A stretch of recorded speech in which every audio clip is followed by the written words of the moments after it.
Dear student, 10th standard पर physics portion में हम लोग लाइट चैप्टर कर रहे हैं और लाइट में हम लोग रिफ्रैक्शन देख रहे हैं through the prism.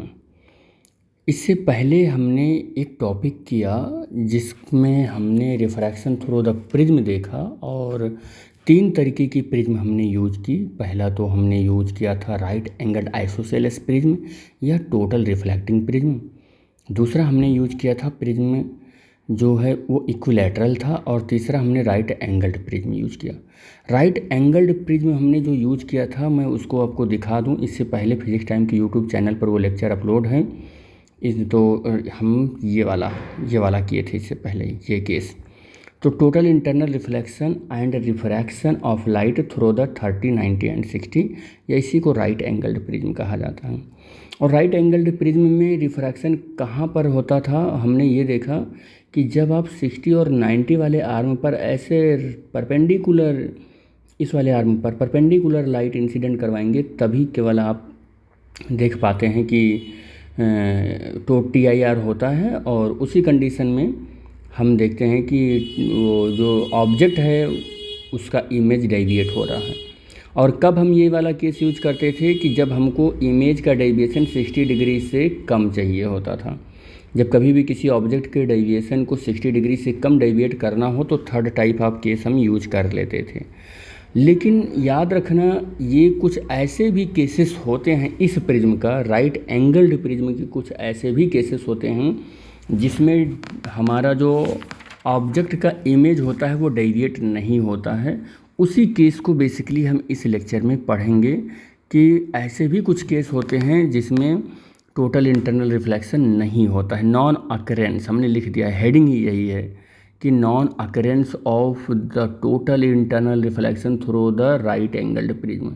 Right angled prism से नॉन अकरेंस तो TIR नहीं होता है। TIR कहाँ नहीं होता है उस पर हम लोग डिस्कशन करने वाले हैं। कहाँ नहीं होता है, कौन से टाइप की प्रिज्म में नहीं होता है, तो कौन से टाइप के इंसिडेंट में नहीं होता है। तो हमने एक ये प्रिज्म ले लिया है, ये हमने एक प्रिज्म ले लिया और इस प्रिज्म में ये 90 डिग्री है, ये 90 डिग्री है और ये 60 डिग्री है और ये जो एंगल है ये कितना है, ये 30 डिग्री है। ये हमने ले लिया है, ठीक। नॉन अकरेंस TIR नहीं होना चाहिए। अगर मैं इधर से लेकर जाऊंगा, ऐसे लाइट लेकर गया तब तो इधर से रिफ्लेक्ट होकर TIR हो जा रहा था, इधर से रिफ्लेक्ट होकर TIR हो जा रहा था, ऐसे कुछ हो रहा था, ऐसे हो रहा था और फिर इधर से थोड़ा सा ऐसे हो जा रहा था, ये TIR हो जा रहा था। बेसिकली मैं इसका कलर थोड़ा सा चेंज कर दूं तो ये ऐसे TIR हो जा रहा था। लेकिन जब आप देखेंगे ऐसे ये लाइट ऐसे, और जब किसी ऑब्जेक्ट को 60 डिग्री से क्या हो रहा था, ये 60 डिग्री से कम, 60 डिग्री से क्या हो रहा था कम, अगर हमको किसी ऑब्जेक्ट को डेविएट करना है तो ये वाला केस हो जा रहा था। लेकिन सोचो कि हमें TIR ना मिले, कैसे लाइट को इंसिडेंट करवाएं कि TIR मिले ही ना। तो इसके लिए 2 केसेस हैं कि TIR नहीं मिलता है। इसके लिए 2 केसेस हैं कि जहाँ पर TIR नहीं मिलता है, ठीक है। एक प्रिज्म हमने ये बनाया और दूसरा प्रिज्म भी यहीं बना लेते हैं। ये 2 प्रिज्म हैं अपने पास और सेम कंडीशन है, इसकी भी ये 30 डिग्री है, ये 90 डिग्री है और ये 60 डिग्री है, ये भी 60 डिग्री है, ये 90 डिग्री है और ये 30 डिग्री है। सेम काइंड ऑफ प्रिज्म है, यानी कि जो प्रिज्म का नाम है राइट एंगल्ड प्रिज्म वही ले रखा है हमने। लेकिन TIR नहीं हो रहा है, इस कंडीशन में सारी चीज़ों को हमको देखना है। TIR नहीं हो रहा है तो आप याद रखें कि जब हम इस प्रिज्म पर लाइट को इस आर्म पर इंसिडेंट करवाते हैं, बिल्कुल ऐसे परपेंडिकुलर ऐसे आर्म पर इंसिडेंट करवाते हैं, ऐसे इंसिडेंट करवाते हैं यानी कि I की वैल्यू 0 होती है, या नॉर्मल फॉल करवाते हैं। क्या करते हैं हम, नॉर्मल फॉल करते हैं तो बिल्कुल सीधे में ऐसे चली जाती है। और ये 90 डिग्री है, ये 60 है तो ये फिर से 30 है, ये 30 है तो ये फिर से 60 हो जाएगा। और इस पर आप एक नॉर्मल ड्रॉ कर लें और जब आप एक नॉर्मल ड्रॉ करते हैं तो ये पूरा एंगल 90 हो जाता है और ये एंगल आपका 30 हो जाता है, ये एंगल 30 हो जाता है। और अगर ये एंगल 30 हो गया, ये एंगल 30 हो गया तो एंगल ऑफ इंसिडेंस है 30, एंगल ऑफ इंसिडेंस है 30। और ग्लास और एयर के पेयर के लिए, ग्लास एयर पेयर के लिए आप देखते हो कि क्रिटिकल एंगल 42 डिग्री होता है। अब आप बताना ज़रा कि आई लेस देन क्रिटिकल एंगल हो गया है, क्योंकि ये 30 डिग्री है और ये 42 डिग्री है। तो अब बताओ क्या TIR होगा? तो TIR नहीं होगा, नॉन अकरेंस ऑफ TIR, ये मिल गया आपको, नॉन अकरेंस ऑफ TIR। और जब TIR नहीं होगा तो यहाँ लॉ ऑफ रिफ्रैक्शन सिंपली ओबे होगा, यानी कि डेंसर मीडियम से लाइट रेयर मीडियम में चली जाएगी, और डेंसर मीडियम से लाइट रेयर मीडियम में जाती है तो अवे फ्रॉम द नॉर्मल हो जाता है, और लाइट कुछ इस तरीके से ऐसे चली जाएगी, लाइट कुछ इस तरीके से चली जाएगी। तो आपने क्या देखा कि हम अगर ये फेस को हम ए कहें, इस AB फेस कहें, और इसको BC फेस कहें, और इसको AC फेस कहें, तो AB फेस पर जब लाइट आई,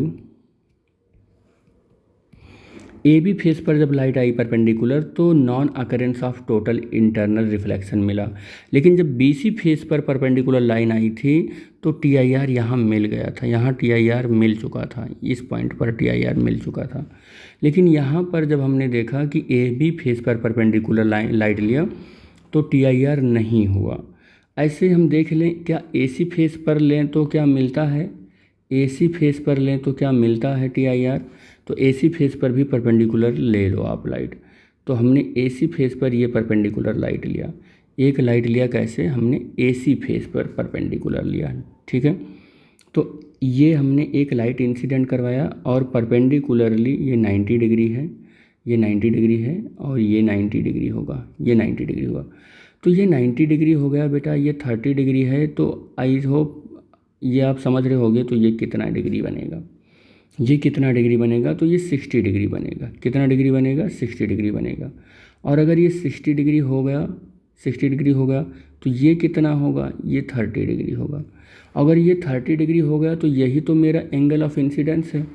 अब आप इस प्रिज्म के लिए एंगल ऑफ इंसिडेंस देखिए 30 डिग्री है, और ग्लास एयर पेयर के लिए क्रिटिकल एंगल कितना होता है? 42 डिग्री होता है, यानी कि C is again greater than I हो गया, यानी आप कह सकते हैं 42 ग्रेटर देन 30 डिग्री हो गया। अब यहाँ पर TIR अकर नहीं होगा। फिर से हमको हमारी हेडिंग कंप्लीट होती नज़र आ रही है कि non occurrence of TIR, total internal reflection फिर से नहीं होगा। और अगर टोटल इंटरनल रिफ्लेक्शन फिर से नहीं होगा तो फिर क्या होगा? रिफ्रैक्शन होगा। रिफ्रैक्शन होगा तो ये डेंसर मीडियम है, और ये कौन सा मीडियम है? ये रेयर मीडियम है। तो लाइट फिर क्या हो जाएगी? लाइट रिफ्रैक्ट हो जाएगी। लेकिन डेंसर से रेयर आएगी तो light away from the normal हो जाएगा, तो लाइट कुछ इस तरीके से अवे फ्रॉम द नॉर्मल हो जाएगा, ये केस ओबे करेगा। तो हमारी जो हेडिंग थी non occurrence of the TIR, उसमें आपको आई होप पता चल गया होगा कि जब कभी भी हम AB फेस पर लाइट को इंसिडेंट करवाते हैं या AC फेस पर लाइट इंसिडेंट करवाते हैं तो वहाँ पर TIR नहीं होता है। ये आप बेसिकली जानते हैं इन जनरल, लेकिन इसका एक एक्सेप्शन केस भी हम करवा दे रहे हैं आपको, एक्सेप्शन केस भी करवा दे रहे हैं कि कब होगा TIR और कहाँ होगा TIR। तो आप ध्यान से सुने, कहाँ पर होगा, कब होगा। जब AB फेस पर हम यहाँ पर करवाएंगे, ऐसे AB फेस पर यहाँ पर करवाएंगे, तब तो TIR AC फेस पर नहीं मिलेगा, AC फेस पर TIR नहीं मिलेगा। जब हम लाइट यहाँ करें, ऐसे यहाँ करें, या लाइट यहाँ करें, कहीं पर भी करें, तो TIR नहीं मिलने वाला है। क्यों नहीं मिलने वाला है? क्योंकि आप ये पता है ये 90 डिग्री है और ये 60 डिग्री हो जाएगा, तो ये 30 डिग्री हो जाएगा, जो कि I फिर से हमारा 30 डिग्री होने की वजह से क्रिटिकल एंगल से कम है। क्रिटिकल एंगल से क्या है? कम है, क्रिटिकल एंगल से कम है, तो फिर से रिफ्रैक्ट हो जाएगी लाइट कुछ इस बात पर, ऐसे रिफ्रैक्ट हो जाएगी। चाहे आप यहाँ पर देख लो आप कि ये लाइट 90 डिग्री हो गया और ये 60 डिग्री हो गया, तो ये 30 डिग्री हो गया, और I की वैल्यू फिर से 30 डिग्री हो गया, और क्रिटिकल एंगल 42 डिग्री है, यानी कि C ग्रेटर देन I हो गया, तो रिफ्रैक्ट हो जाएगी light away from the normal, कुछ इस तरीके से ऐसे चली जाएगी लाइट। मतलब AB फेस पर कहीं पर भी आप लाइट लो तो TIR हो ही नहीं रहा है, TIR अकरेंस नहीं हो रहा है, नो अकरेंस, अकर नहीं हो रहा है। बट अगर आप इस AC फेस को ध्यान से देखें तो इसका एक एक्सेप्शन केस मिल रहा है, AC फेस का एक्सेप्शन केस मिल रहा है, और वो हम यहाँ पर ड्रॉ कर ले रहे हैं। देखो ये हमारे पास एक प्रिज्म है, ये हमारे पास एक प्रिज्म है, और प्रिज्म के का पर देखो ये फेस का नाम हमने A रखा था, इसका B रखा था, ये C रखा था। जब हम इस वाले पॉइंट से जो 90 डिग्री है, 90 डिग्री है, इस 90 डिग्री वाले एज से, इस एज से यहाँ पर एक ऐसी लाइन ड्रॉ करें जो A और C पर परपेंडिकुलर हो, A और C पर क्या हो, परपेंडिकुलर हो, A और C पर परपेंडिकुलर है। अब इस इधर वाला जो ये पॉइंट है D, ये पॉइंट है AD पर जब आप लाइट इंसिडेंट करवाएंगे परपेंडिकुलर, AD पर ऐसे लाइट इंसिडेंट करवाएंगे परपेंडिकुलर, ये ऐसे लाइट इंसिडेंट करवाए परपेंडिकुलर, यानी 90 डिग्री, ये 30 डिग्री, ये 60 डिग्री है, तो ये कितना हो जाएगा, ये 60 डिग्री हो जाएगा, और फिर ये कितना हो जाएगा, ये 30 डिग्री हो जाएगा, और लाइट रिफ्रैक्ट कर जाएगी, ऐसे लाइट रिफ्रैक्ट कर जाएगी कुछ इस तरीके से। ये वाला केस यहाँ पर देखो, ये केस देखो, यहाँ ये केस देखो, ऐसे हो जाएगी। यहाँ पर लाइट आप इंसिडेंट करवा लो, आप यहाँ पर लाइट इंसिडेंट करवा लो, यहाँ पर भी लाइट आप इंसिडेंट करवाते हो, जब आप यहाँ पर लाइट इंसिडेंट करवाते हो फिर से वही फिनोमिना मिलेगा कि आपका ये 60 डिग्री हो जाएगा, क्योंकि ये 90 डिग्री है और ये 30 डिग्री है, और फिर ये 30 डिग्री मिलेगा, और फिर आपका क्रिटिकल एंगल से कम आई हो गया, फिर से लाइट रिफ्रैक्ट हो जाएगी, ऐसे लाइट रिफ्रैक्ट हो जाएगी इस तरीके से, लाइट ऐसे चली जाएगी। आप चाहे एक केस और ले लो, मैं कलर चेंज करके कर देता हूँ, कलर चेंज कर लेता हूँ थोड़ा सा, ये तो आप एक केस यहाँ पर ऐसे ले लो, अच्छा कलर नहीं चेंज हुआ, चलो ठीक है, तो ये ऐसे यहाँ पर हुआ, फिर से वही केस होगा और लाइट कुछ इस तरीके से ऐसे चली जाएगी, ऐसे चली जाएगी। यहाँ पर ले लो आप, यहाँ पर भी आप देखोगे लाइट कुछ इस तरीके से ऐसे चली जाएगी, लाइट जो है ऐसे आ जाएगी, मान लो ऐसे आ जाएगी। लेकिन जो हमने ये डॉट लाइन ड्रॉ किया है, इस डॉट लाइन के नीचे अगर आपने कोई लाइट इंसिडेंट लिया परपेंडिकुलर इस सरफेस पर, ऐसे परपेंडिकुलर लाइट लिया, ये परपेंडिकुलर इस सरफेस पर आपने लाइट लिया, सपोज कर लेते हैं ऐसे, तो अब आप देखो क्या हो रहा है आपके साथ। ये देखो यहाँ पर ये एक नॉर्मल है, आपने ये 90 डिग्री पर इसको लाइट को फॉल करवाया है सरफेस पर, जिसका एंगल ऑफ इंसिडेंस 0 है, और इस सरफेस पर R भी 0 है। जब यहाँ पर आप देख रहे हैं कि ये 90 डिग्री है, ये 90 डिग्री है, ये 60 डिग्री है, तो ओबियसली ये 30 डिग्री हो गया, और ये 30 डिग्री हो गया, तो ये 60 डिग्री हो गया, क्योंकि ये पूरी लाइट नॉर्मल है, ये पूरी लाइट नॉर्मल है ये इस सरफेस पर। तो अब 60 डिग्री हो गया, जो कि एंगल ऑफ इंसिडेंस 60 डिग्री हो गया, एंगल ऑफ इंसिडेंस 60 डिग्री हो गया, और एंगल ऑफ 60 डिग्री हो गया, और ग्लास और एयर के पेयर के लिए क्रिटिकल एंगल 42 डिग्री होता है। अब आप ज़रा हमें बताएं कि I ग्रेटर है C से कि स्मॉलर है, तो ओबियसली आपको दिख रहा होगा कि I ग्रेटर दैन C हो गया, क्योंकि I की वैल्यू 60 डिग्री है और C की वैल्यू 42 डिग्री है, और 60 ग्रेटर दैन 42 डिग्री हो गया। और इस केस में अब आप देखेंगे कि लाइट यहाँ से क्या हो जाएगा, TIR की फिनोमिना को ओबे करेगा, टोटल इंटरनल रिफ्लेक्शन की फिनोमिना को ओबे करेगा, और लाइट हमारा क्या करेगा, लाइट हमारा कुछ ऐसे आ जाएगा, ऐसे आ जाएगा, या मैं इसका कलर चेंज करूँ, लाइट हमारा कुछ ऐसे आ जाएगा। और आने के बाद फिर क्या होगा, ये लाइट अब फिर से देखें, ये लाइट फिर से देखें कि इस नॉर्मल पर पहुँच रहा है, ये नॉर्मल है, ये नॉर्मल है।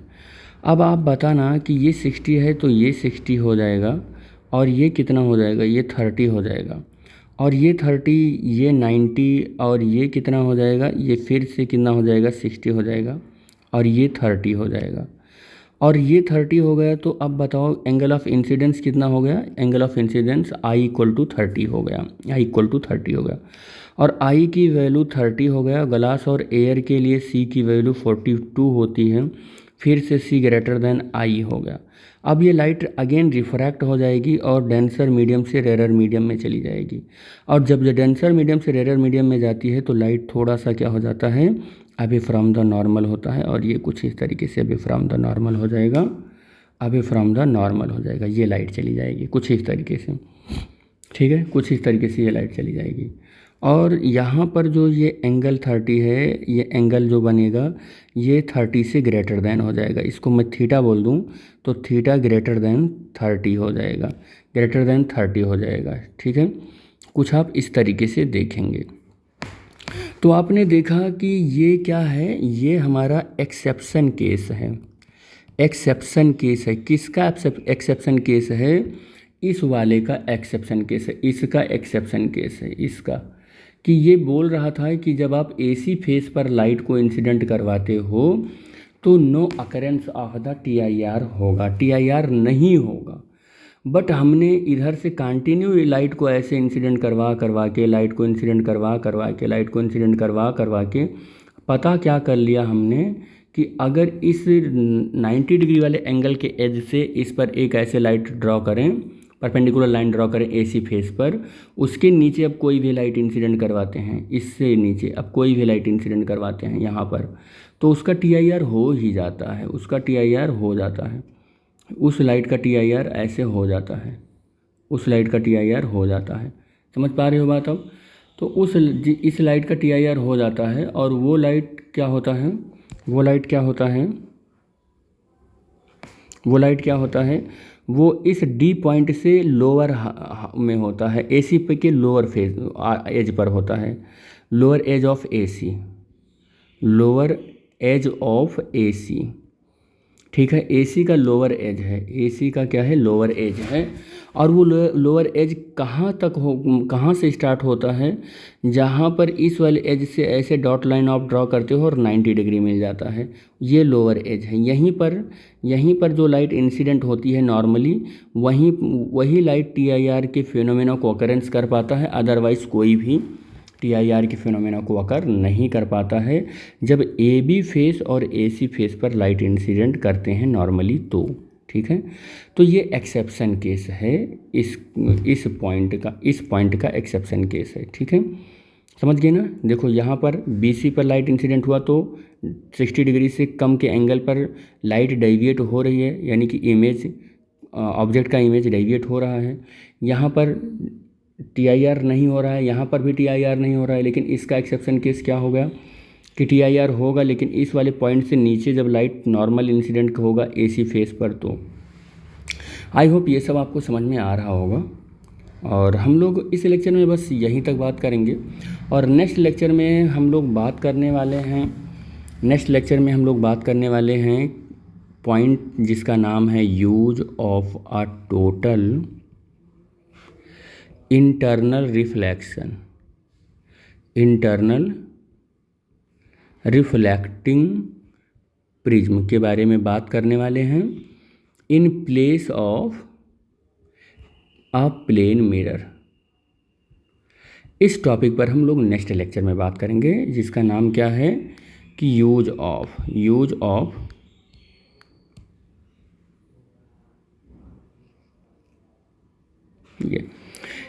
Total internal reflecting prism in a place of a plane mirror. Plane mirror की जगह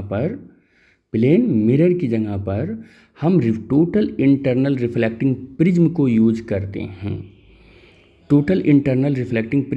करते हैं, इस टॉपिक के बारे में हम बात करेंगे, लेकिन नेक्स्ट लेक्चर में बात करेंगे। तब तक के लिए जय हिंद, जय Bharat. Thanks for watching the video. Thank you बेटा।